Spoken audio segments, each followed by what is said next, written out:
Este segmento es presentado por Alutec. Bien, yo los invito para que continúen porque vamos a debatir cada una de las exoneraciones que el Ejecutivo pretende elimine el Congreso Nacional de la República. A propósito de Congreso, en este momento está el señor presidente de este Poder del Estado, don Juan Orlando Hernández, en comunicación con Frente a Frente. Presidente, buenos días, bienvenido. Muy buenos días, Renato. Buenos días a todo el equipo que todas las mañanas hace posible este programa de mucha audiencia a nivel nacional. Buenos días también al señor ministro y a todos los que tienen ahí en el panel. Yo primero que nada diría, Renato, que es importante recordar cuál ha sido el guión en este tema de las finanzas públicas que hemos venido discutiendo. Con finanzas, antes de que llegara el actual ministro, bien, con las anteriores autoridades, la gente del Ejecutivo, el sector privado y los organismos internacionales de crédito. Primero, es importante recordar, para no volver a cometer el error, que esta administración recibe el país con un caos en finanzas. Deuda flotante que todavía se sigue pagando, mucha que no se ha terminado de documentar. La crisis política y la crisis internacional nos generaron un serio problema. Y además, con el agravante, que no nos permitían ni tan siquiera sentarnos en los directorios de los organismos internacionales de los que Honduras es parte. Dicho eso, ahora es importante seguir reconociendo el acuerdo con el Fondo Monetario es fundamental. Pero quedamos que a raíz de las decisiones que el Congreso había tomado en materia fiscal, no iban a haber nuevos impuestos y no hay ambiente en el Congreso para nuevos impuestos. Yo se lo he dicho al señor ministro, se lo he dicho al presidente y se lo he dicho a la ministra presidenta del Gabinete Económico, María Antonieta Guillén. No hay posibilidad de nuevos impuestos. Segundo, es importante recordar que había un compromiso de revisar las exoneraciones fiscales, porque eso genera competencia desleal. El mismo sector privado ha estado pidiendo que se generen reglas de igualdad de competencia. Por ejemplo, muchas empresas que se dedicaban a elaborar alimentos quebraron, porque argumentaron que ellos no pagaban, que ellos sí pagaban los impuestos mientras su competencia no. Entonces habrá que ver qué es lo prudente, lo racional, lo justo en materia de exoneraciones, porque también el país tiene que ser competitivo.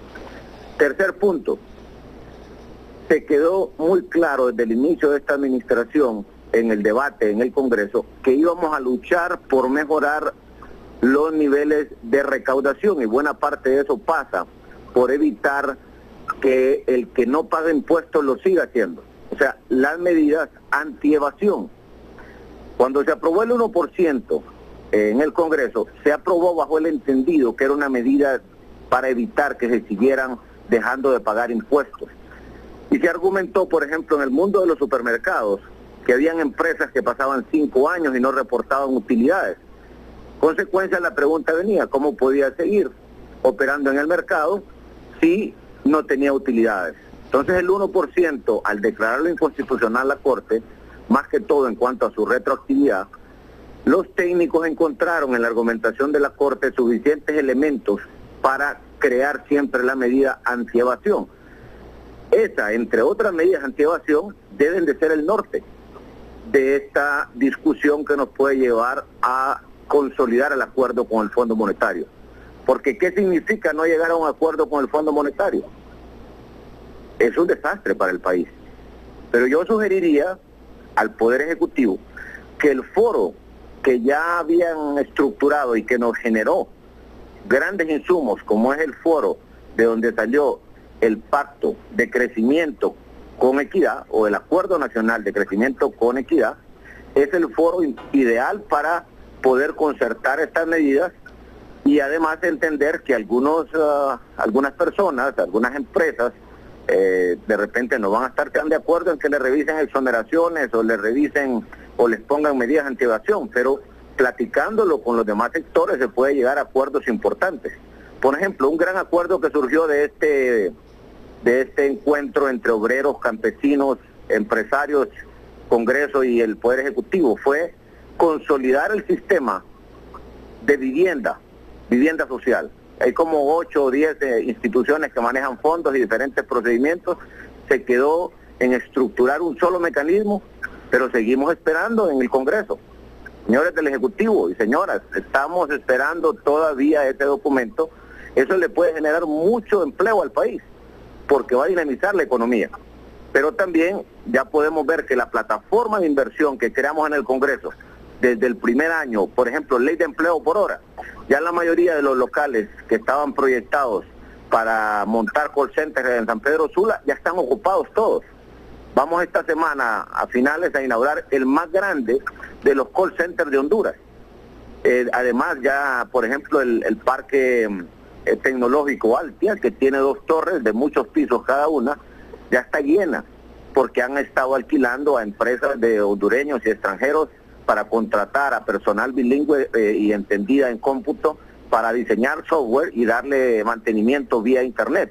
Eso ya va caminando. Las alianzas público-privadas, ya van los fideicomisos de Puerto Cortés, a nivel del muelle de contenedores, del muelle también granelero, están 3 o 4 carreteras, están caminando, pero necesitamos que esta otra parte fiscal esté en su justo espacio y produciendo los resultados que debe producir. Y concluyo, Renato, diciendo, no hay espacio para nuevos impuestos.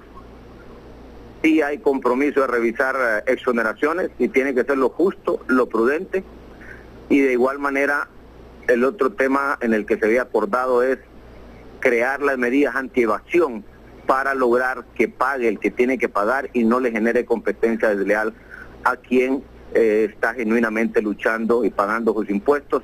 Y todo esto se puede hacer por la vía de sentarse, del entendimiento, porque el país lo necesita y lo necesita precisamente haciéndolo así, entendiendo que podemos llegar los hondureños a acuerdos importantes. Me imagino que ya revisó usted esta iniciativa que envió el Congreso y que tendrá que ser discutida con la Comisión del Congreso y socializada más en el próximo mes. ¿Percibe algunos impuestos aquí? Jueves y viernes hubo un trabajo importante de revisión y yo le dije al ministro Tito Guillén que no había espacio para eso, que había que revisarlo. Él también ya tenía un equipo revisando. Repito, los grandes parámetros, Renato, para no generar de repente discusiones que vayan a incomodar a las partes que bien nos podemos sentar. Yo diría, la ruta es no más nuevos impuestos, revisión de exoneraciones dentro del marco de lo prudente, de la competitividad interna y también la competitividad del país, y estructurar medidas anti-evasión, porque no es justo que alguien esté pagando impuestos y compita con otro que no paga impuestos. Mire, presidente del Congreso Nacional y señor secretario de Finanzas, es que esto está pensando mucha gente ahora mismo. ¿Qué pasó con el programa económico con el FMI? ¿Venció? ¿En base a las medidas o a qué medidas de política fiscal, monetaria, cambiaria y crediticia se está negociando? ¿Por qué un nuevo paquete fiscal cuando la economía está sufriendo crisis de precios, crisis de empleo, crisis sociales? Eso se está preguntando la gente, se está preguntando. El Tazón proyecta que le va a dar rápidamente y en cantidades importantes superiores a los 3.000 millones de lempiras. ¿Qué destino tendrán los fondos superiores a los 1.500 millones originalmente previstos? ¿Deberían ir a inversión pública, a reservar fondos para emergencias ambientales, medicinas? ¿Por qué viene un nuevo paquetazo que además le autoriza al Poder Ejecutivo emitir más deuda interna vía bonos? Deuda interna que ya no la aguantamos, deuda interna que nos está consumiendo los fondos. Y aquí se están preguntando, ¿por qué autorizar al Poder Ejecutivo emitir más deuda interna vía bonos? Si esta deuda interna se autoriza, aún sin haber llegado al primer semestre, ¿qué significa esto? ¿Expandir más el gasto? ¿En qué? ¿Más gasto corriente? Esto presionará más la tasa de interés y la inflación. Todo lo que implique mayores impuestos se cargará al pueblo, especialmente a la clase media. No habrá manera de evitarlo. Con ello la clase media se extingue y ensancha más las desigualdades sociales. Esto es lo que está pensando la gente ahora mismo. Hay medidas como la de cobrar un 5% de impuestos sobre la renta a los importadores no registrados como contribuyentes. Afectará a la pequeña y mediana empresa, golpeando más su capacidad de sobrevivencia. ¿Qué piensa? Así está reaccionando la gente y en todos los sectores. Yo con gusto le digo lo que pienso, Renato. Aquí tenemos que revisar, yo creo que fue un error del Poder Ejecutivo no decir con claridad cómo recibió el país. La dimensión de la catástrofe financiera, y me refiero en la economía nacional y en la parte de las finanzas públicas, parece que si se explica con claridad cuál es la dimensión de ese problema, se va a entender realmente qué es lo que hay que hacer para resolverlo. Pero el otro tema importante, bueno, ya eso ya pasó, pero eso no quiere decir de que en contabilidad las cosas son, esto es lo que se debe y esto es lo que se tiene, y de esto es lo que se dispone. Pero en el caso de la tasa de seguridad, yo quiero insistir en algo.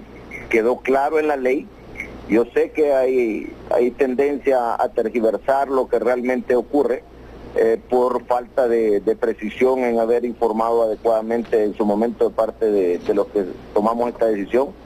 El dinero de la tasa de seguridad no lo va a administrar el gobierno, lo va a administrar un fideicomiso que está siendo liderado por dos personas del sector no gubernamental, sector privado, FONAC, y un representante del presidente. Lo que exceda de los 1.500 millones de lempiras va a parámetros muy claros que tanto los expertos nacionales como internacionales han entendido por las experiencias que debe de invertirse en sostener los niveles de tranquilidad que se pueden ir encontrando en los barrios y colonias o en las regiones donde está interviniendo la fuerza pública, que es prevención, trabajo con iglesias para reinsertar a los jóvenes otra vez a la vida normal, rescatarlos de la delincuencia, el tema del deporte como generador de disciplina, de valores, temas de microempresas que permitan bajo estándares y que puedan ser auditados socialmente. Ese es el esquema que se creó. Lo estudiamos de la operación colombiana hace muchos años, de lo que se ha hecho a nivel de la iniciativa CARSI con AID, lo que se hizo en Washington, Distrito de Columbia, en Estados Unidos, y es algo que ya va caminando. Ahora, Renato, la pregunta es la siguiente: ¿cuánto le cuesta al país no hacer nada con respecto al tema delincuencial? En pérdida de vidas humanas ese es un valor incalculable. No se puede medir porque la vida no tiene precio. Pero desde el punto de vista de competencia internacional, hoy casi es un 7% que invierte el sector privado y nacional en las operaciones mercantiles en la parte de seguridad. Eso nos deja de competencia al país. Al contrario, si reducimos las tasas de inseguridad, nos vamos a volver más competitivos, porque vamos a tener un sector privado con más opción de ganancia y de darle mejor salario a los hondureños. Pero ojo con esto, presidente del Congreso, estoy leyendo el dictamen aquí del sector privado y califican que se está volviendo a manosear la ley de seguridad poblacional y ahora el fondo lo quieren usar en gasto corriente. Cuidado con esto, porque de esto hablamos y se advirtió y nos garantizaron que esto no era para eso. Quien sea que ha dicho eso es irresponsable de la federación, totalmente irresponsable. Me parece que a esta altura tenemos que tratar estos temas con la delicadeza del caso. A mí me sorprendería que la presidenta del COEP dijera eso, no pudiera creerlo, porque ella muy bien sabe cuál es el espíritu de eso. Y ahí está don Juan Ferrera, Reinaldo Sánchez y también don Eduardo Facusé, que saben y han estado reuniéndose con los socios extranjeros que están apoyando a Honduras en esta lucha, de Colombia, de Chile, de Estados Unidos, y se sabe cuál es el programa. Va a ser un solo programa, Renato, concertado para todas las instituciones, y va a haber mucha contraparte de gobiernos amigos que le han apostado a ayudarle a Honduras a salir de esta situación en la que nos dejaron. Mire, se está pidiendo ampliar el presupuesto hasta 6.200 millones de lempiras. Autoriza al gobierno a que no haya límite en la compra de bonos y todo el mundo sabe que estamos con la soga al cuello con estos bonos, con esta deuda interna pública. sabemos que para arreglarnos con el Fondo Monetario Internacional o hay dos vías, o comenzamos a recaudar verdaderos impuestos, a evitar la evasión, o a gastar menos, Y la percepción, fíjese bien, la percepción que hay, y siendo objetivo, y yo por eso no quise invitar a ningún político hoy, para que no se creyera que estábamos sesgando el tema.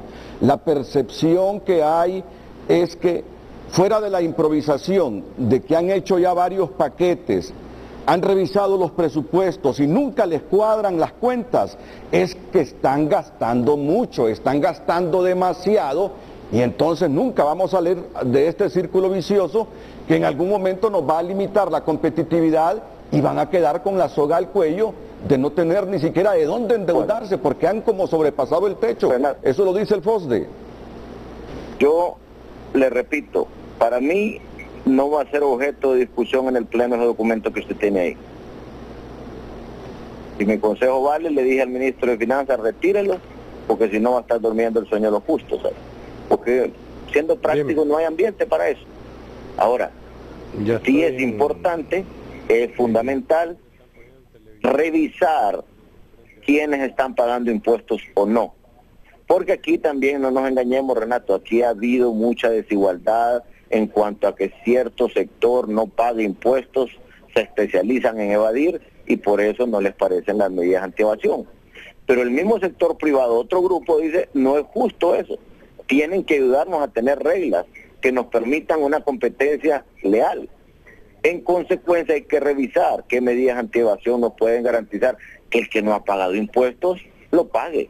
Yo sentiría mucha pena, sería una gran tragedia para Honduras, que en todo esto que se está discutiendo esté de por medio el acompañamiento para evitar que cierta gente que no ha pagado impuestos no los vaya a pagar. Eso no me parecería justo con Honduras. Y en todo este debate sentiría yo también mucha tristeza de que en función de todo esto que se esté haciendo se quiera evitar que se revisen las exoneraciones fiscales. La exoneración que nos va a producir al país espacio de inversión económica, pues no hay problema. Pero ya lo que es excesivo en el tiempo, lo que es excesivo en la cantidad, ¿por qué no revisarlo, Renato? ¿Por qué vamos a ahogar todas estas ideas en este debate para evitar de hacer algo justo, que ya días tuvo que haber ocurrido en Honduras? Ok, Renato, sí, don Héctor, sí. Yo quisiera reiterarle al presidente del Congreso, don Juan Orlando Hernández Alvarado, que en este proyecto, y como lo hemos reiterado a la comisión y a él, no va ningún nuevo impuesto, y que estamos totalmente de acuerdo y siguiendo la línea que él ha planteado de la eliminación de las exoneraciones es la base fundamental de este proyecto. Pero me parece que también habría que entrar a la segunda parte del proyecto, donde Renato estaba haciendo algunos comentarios que no se están tomando en cuenta, y es urgente decirlo esta mañana. Llevamos control de gasto presupuestario, donde reservamos el crédito. Si hay alguien que le vende al Estado, tiene que asegurarse que tiene presupuesto. Llevamos también la eliminación de las incorporaciones automáticas del presupuesto que la ley da, y eso desfasa y nos genera sobregiros o déficit fiscal que después ni utilizamos. Llevamos una nueva comisión de control presupuestario, así como el Congreso ha venido llevando a cabo controles presupuestarios, y estamos generando que no existe ninguna mayor deuda interna. Entonces yo quiero decirle que lo que están diciendo los empresarios, lo que está mencionando algunos comentarios ahí por internet, sí lo está haciendo y lo está planteando el decreto. Y definitivamente aclararle al señor presidente del Congreso de que separado a este proyecto de exoneración y reducción del gasto público, estamos mandando, desde el día viernes mandamos el restablecimiento de la medida antievasión que representa el 1%. 1% ya revisado, y que también hemos agregado el control de los omisos en importaciones, porque aquí hay muchos testaferros que se preste a importar y no pague impuestos de la renta. Ahora va a tener que dejar un depósito o un anticipo sobre el valor CIF. Entonces sí estamos tomando las medidas que por años se han venido hablando en este país y que tenemos que mencionar. O sea que reiteramos, retiramos el proyecto, el Congreso ya nos había manifestado que lo deberíamos de revisar, lo recibimos para entrar, como decía el presidente del Congreso, en un profundo con el Gabinete Económico, análisis y discusión para que este sea un documento en beneficio del pueblo hondureño. Pero mucho cuidado, don Tito, aquí estoy viendo el artículo 41 de esta iniciativa. Es decir, otra de las grandes preocupaciones y que le hemos dicho es ese endeudamiento interno. Aquí está, venta de bonos en mercados secundarios. Las instituciones de previsión social podrán adquirir títulos valores emitidos por el gobierno central sin límites en cuanto a plazos y montos a invertir. Los bonos que adquieran las instituciones podrán ser negociados en el mercado secundario de valores. Se entiende que la negociación de valores gubernamentales en el mercado secundario implica descuentos o premios para el vendedor de acuerdo a las condiciones de mercado en el monto de la transacción. Don Renato, eso tiene una explicación muy sencilla.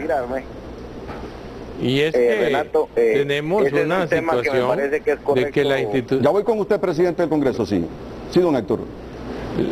De las situaciones en las instituciones de pensiones van a recibir mejores beneficios comprando los bonos del Estado que lo que están colocando en el sistema bancario nacional. Lo que estamos dándole a ellos mayor rentabilidad, porque los bonos del Estado han generado posiciones igual que el Banco Central, o sea que ahí no hay nada más que nosotros ya no estamos aumentando la deuda interna. Tenemos que colocar lo que el Congreso nos aprobó de deuda interna de bonos para este año, que son 12.000 millones de lempiras, y eso los tenemos que colocar. Habían unas limitaciones que se establecía en la Comisión Nacional de Banca y Seguro, que con esto estamos ampliando para tener una capacidad más grande de poder enfrentar y tenerle mayor rendimiento a las instituciones de pensión. Bueno, permítame terminar con el presidente del Congreso. Creo que escuchó una de las grandes preocupaciones que existe en el país. Ya todo el mundo sabe que el gobierno ha utilizado estos bonos para cubrir sus gastos y que ahora adquiere crédito para pagar esa deuda interna y sigue consiguiendo pisto no solo para pagar la deuda, sino que los intereses de esa deuda interna. Así difícilmente se crezca, así difícilmente salgamos del atolladero económico. Su última participación, presidente del Congreso. Es correcto, Renato, la deuda interna es carísima. Por eso es importante responsablemente informarle a la nación cómo recibió la administración Zelaya Rosales, cómo recibió el periodo que estuvo presidiendo don Roberto Micheletti, para que después se haga el corte al inicio de esta administración y cuál es el nivel de deuda documentada y deuda flotante, porque ese es el punto de partida. No es justo que se olviden esas cosas, porque si no las cuentas no cuadran, pero también buscar mecanismos novedosos para no estar pagando tan alto los intereses sobre esa deuda interna.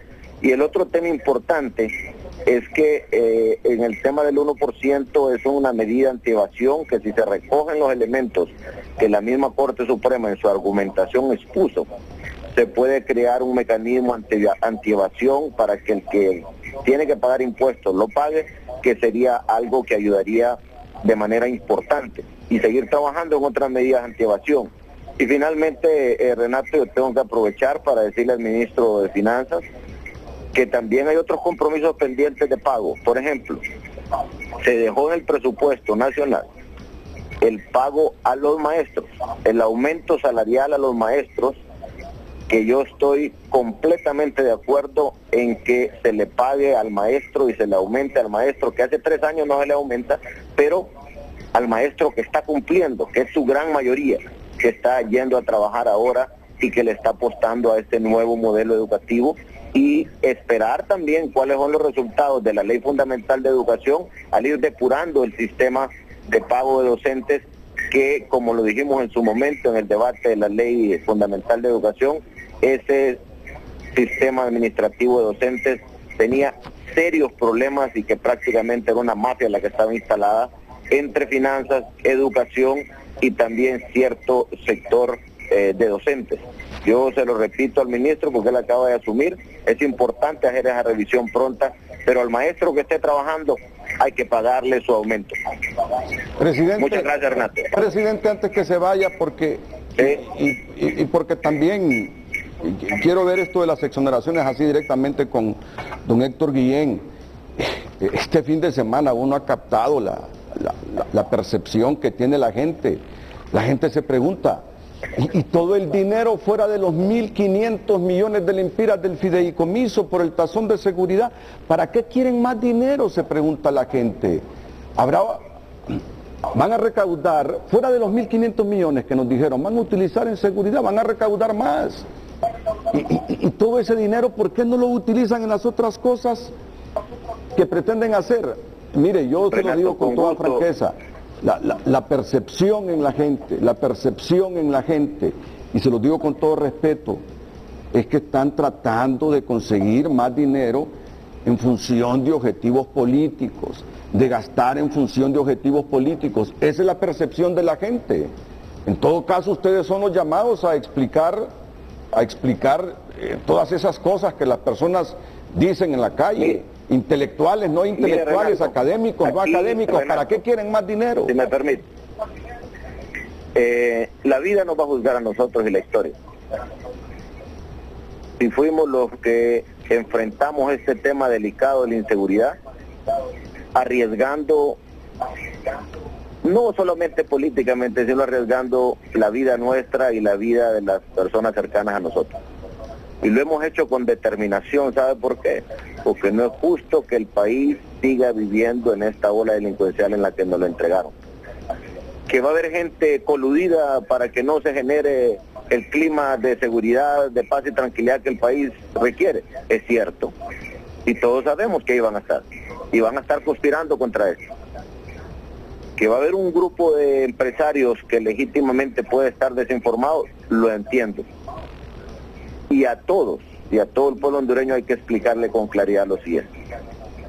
No solamente es un tema de invertir en depurar la policía, fiscales y jueces, que ya va en camino eso, es de capacitarlos y certificarlos para que tengan el respaldo nacional e internacional de la seguridad, que van a actuar con propiedad y sin colusión. Crear todo un ambiente de apoyo tecnológico para esta lucha, porque los que están generando la delincuencia, tanto transnacional como la delincuencia común, están usando recursos tecnológicos que ni por cerca los tiene el Estado hondureño. Si usted tuviera acceso a cómo se ha dejado deteriorada la capacidad de logística de las Fuerzas Armadas, le digo que coincidiría conmigo que eso da pena, da vergüenza. De igual manera, el sistema de seguridad que hay que darle a jueces, a fiscales que están tomando decisiones, va a tener su costo, porque si no, si lo dejamos a expensas de las amenazas y de las muertes, va a terminar fallido el Estado hondureño. Pero el otro tema importante, Renato, es que ya se probó en muchos lugares del mundo que de nada sirve la represión del delito, el control de la delincuencia, si usted no trabaja en el tema de prevención. Hace unos meses fui a la colonia San Martín, donde los padres salesianos tienen un centro de alcance que ayuda tremendamente en la prevención de la delincuencia en ese sector. Y usted compara las cifras de ese sector con los aledaños y usted va a ver dramático el número de vidas que se ayuda a prever que se pierdan.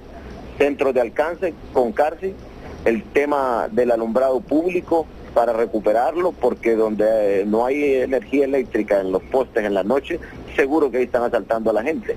El tema del deporte como generador de valores, de competencia, de disciplina y de conjuntar la comunidad es clave, esos son los grandes parámetros.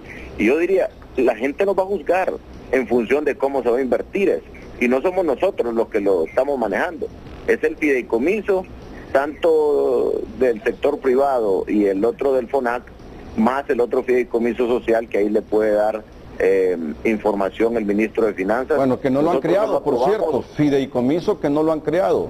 Fideicomiso que no lo han creado, y hay que salirle al paso a las especulaciones de que ya se ha recaudado algún dinero y que no han creado el fideicomiso y que pudieran estarlo utilizando en otras cosas. Pero claro, eso está más que todo revestido de especulación, y ustedes son los llamados a aclarar que nada de lo que hasta el momento se ha recaudado producto del tazón se está gastando fuera del fideicomiso. Presidente, le agradezco su participación, sí. No lo han gastado en nada porque no han creado el fideicomiso todavía. Por eso le digo, es una pregunta para el Poder Ejecutivo. Hay que vigilar que esos fondos no se estén gastando y hay que crear el fideicomiso lo más pronto. Muchas gracias al presidente del Congreso, Juan Orlando Hernández, en comunicación esta mañana con Frente a Frente, y ahora vamos a la pausa y venimos directamente a tocar este asunto de las exoneraciones. Una por una con el señor ministro de Finanzas, don Héctor Guillén. Este segmento fue presentado por Alutec.